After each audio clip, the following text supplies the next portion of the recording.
Anthropologists tell us that about 100,000 years ago, a group of hominids were living in southern Africa.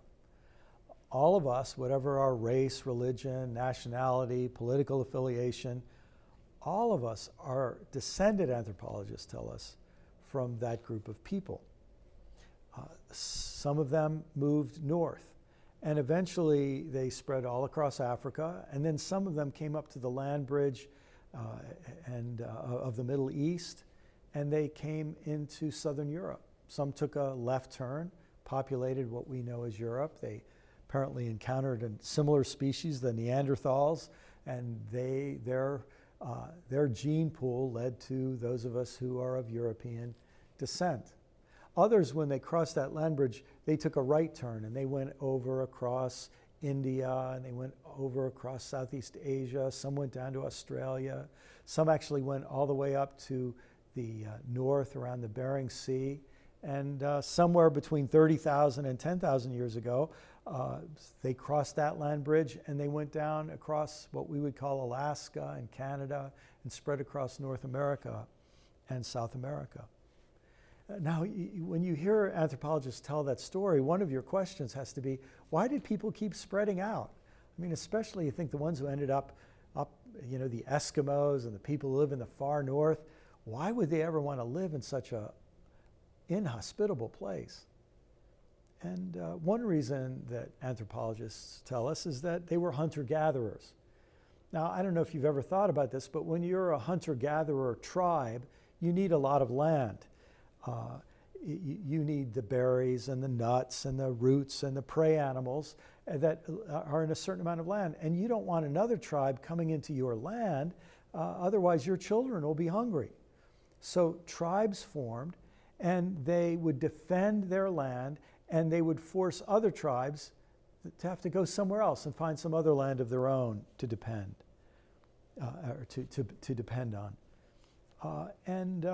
So these different tribes, it makes sense when you think of it this way, that they develop different ways of painting or tattooing their bodies, wearing different feathers, styling their hair and their clothing in different ways as tribal markers. And something else developed, anthropologists tell us, religions.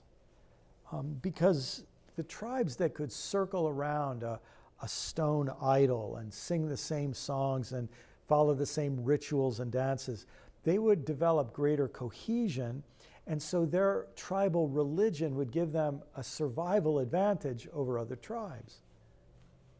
And one of the big questions people are asking today is that all religion is? Is it just a tribal marker? I mean, lots of people have noticed that religion often inspires violence. We might say more accurately that tribalism inspires violence, and then religion supports tribalism. But lots of people, especially younger people, especially highly educated people, feel that religion is now part of the problem. And they're staying away from religion because they don't want to be part of a tribe that's hostile toward all other tribes.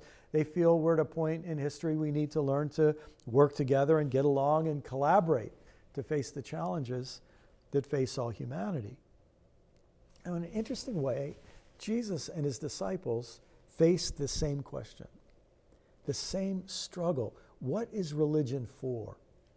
Is it for creating a little us group that's opposed to the other group?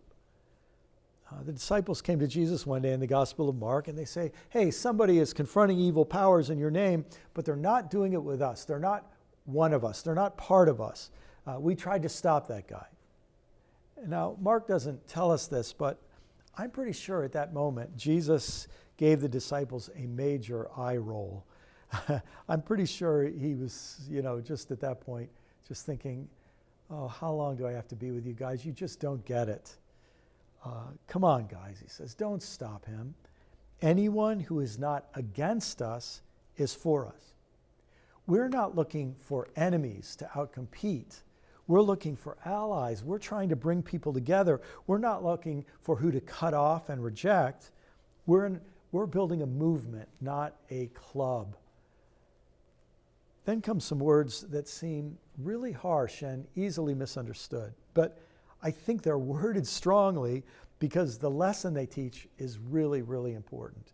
And I think that lesson is deeply related to this issue of the conflict and violence that we often experience with other people, other groups, even other religions.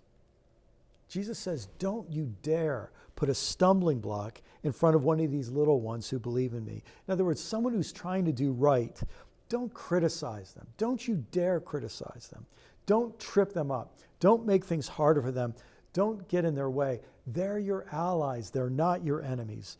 Don't you dare mess with them. And then here's what really sounds strange. He says, if your own hand, if your own foot, if your own eye causes you to stumble, amputate it. Now, I don't think Jesus is advocating self-mutilation. But I think in context what he's saying is, look, religious people always get obsessed and focused on that guy over there, the person of the other denomination, the other religion, the other wing of the party. And what he's trying to say to them is, look, guys, your enemy is not over there. Your enemy is inside of you. If you want to talk about violent imagery, don't be violent towards somebody over there. The issue is parts of you, your own hand, your own foot, your own eye. Your hand, what would that evoke? Your actions, your power, your strength and skill that can so easily be abused. Your foot, what motivates you, what drives you, what moves you, what takes you places. Your eye, how you see, your outlook, your perspective, your assumptions, your world view. Maybe then Jesus' point starts to make sense. Your greatest enemy is not over there. It's not that guy who you think is your rival, your competitor. Your greatest enemy is inside you. It's the same thing he said in many different ways. For example, you might remember Jesus said, don't try to take the splinter out of somebody else's eye. Focus on the huge log in your own eye. Don't be focused on that guy over there. What about you? You focus on your issues. That's where you should begin. Your real enemy, it's that part of you that wants to make them bad and you good. Them outside, you inside. Them enemy, you elite. Don't try to purify or eliminate or change them. That's what the language of salt and fire is all about. No, focus on your own desires, your own drives, your own biases. Let the salt and fire purify what's going on inside of you. Well, today, those words and insights from Jesus seem to me to be pretty important.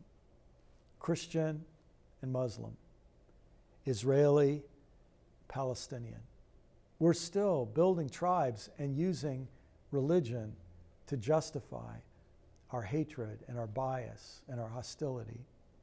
We create idols today and circle around those idols so that we can create an us versus them. You have the God of the Republicans, the God of the Democrats. You have the religious idols, and you have secular idols too. We're still forming lots of tribes, but now we have a new problem. You see, 100,000 years ago, 30,000 years ago, even 5,000 years ago, human beings, when they had conflicts, could spread out farther and farther and farther around the globe. But guess what, folks? We've spread out all the way around the globe, and now we've encountered one another. We don't have any more land to send people away to. We've reached a point in human history where there's nowhere else to go. And now we have to get along. Years ago, I took a road trip with some friends. We drove from Los Angeles all the way up to Vancouver, British Columbia. And partway through our journey, we came to Portland, Oregon. And as we'd gone through California, there was crazy traffic and there was tense people. And we got up to Oregon and we pulled into a little restaurant in Portland. And my friends and I looked around. Everybody was speaking quietly. They were all being very polite. Our server was so nice to us. And I jokingly said, you know, we just spent some time in LA. Everybody was at each other's throats. Man, we come here to Portland. Everybody's really nice. And she laughed and she said, well, you know, it might be because of our weather. She said, it rains so much here, we have to stay indoors and get along. Well, I can't help but think that the whole world's a little bit like Portland now. We can't keep banishing people farther and farther away. We've covered the whole world. We now have to live on this world and get along. And it raises a big question about religion. For all of us who are Christians, it raises a question of what kind of Christian we're going to be. And I'm not talking about liberal or conservative, Catholic or Protestant, Orthodox or Pentecostal. I'm talking about, are we going to be tribal and hostile in our religion?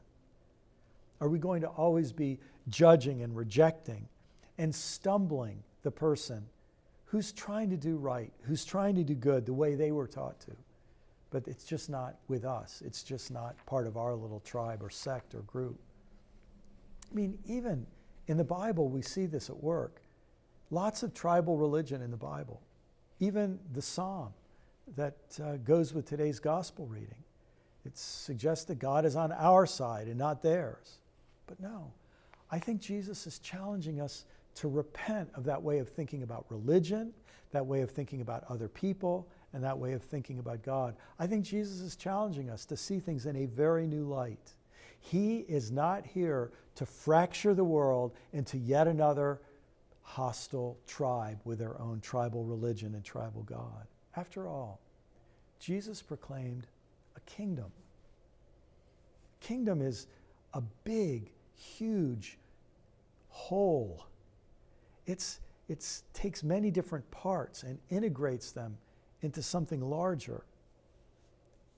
By proclaiming a kingdom, Jesus is inviting us to defect from our little tribal hostilities and become part of something that is peaceful and reconciled and bigger and inclusive, even including that guy over there who's casting out evil forces, but not doing it with us.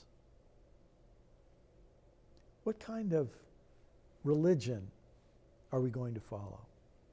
What kind of people are we going to be? That's what Jesus challenges us with in today's gospel.